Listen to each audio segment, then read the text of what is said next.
আসসালামু আলাইকুম। আমরা ডিমের পিঠা বানাবো। ডিম আর আটা। এখানে ডিম, স্বাদ মতো চিনি, নুনটা আমি আগেই দিয়ে দিয়েছিলাম, এখন জাস্ট দেখাই দিয়েছি। এগুলোকে ভালোভাবে মিক্স করে নেব হাতের সাহায্যে। ভালোভাবে মেশানো হয়ে গেলে এর মধ্যে আমরা 2 কাপ আটা অ্যাড করব।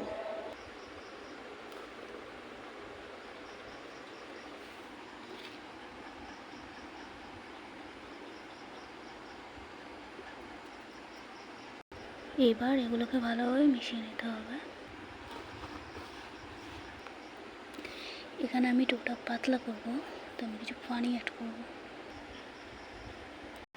পানিটা অল্প অল্প করে দিতে হবে যাতে আন্দাজটা বোঝা যায়, পাতলাও না ঘনও না। আমার ডোটা তৈরি করা হয়ে গেছে। এখানে আমি কিছুক্ষণ এটাকে এভাবে রেখে দেবো ঢাকনা দিয়ে।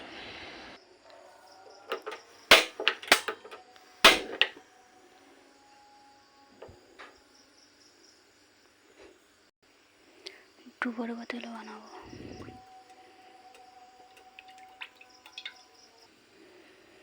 খেয়াল রাখতে হবে তেলটা যেন ভালোভাবে গরম হবে।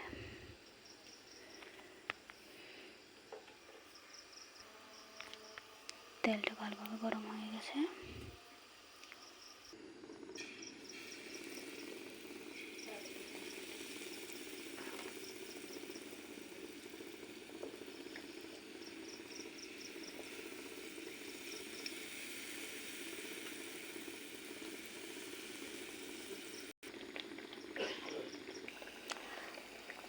পিঠাগুলো হয়ে গেছে, এবার উঠে নিতে হবে তেল থেকে।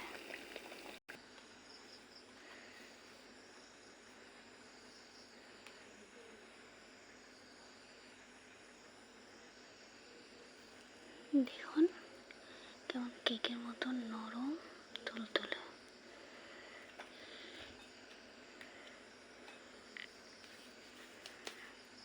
ভিডিওটি যদি ভালো লাগে কমেন্টে জানাবেন। আল্লাহ হাফেজ।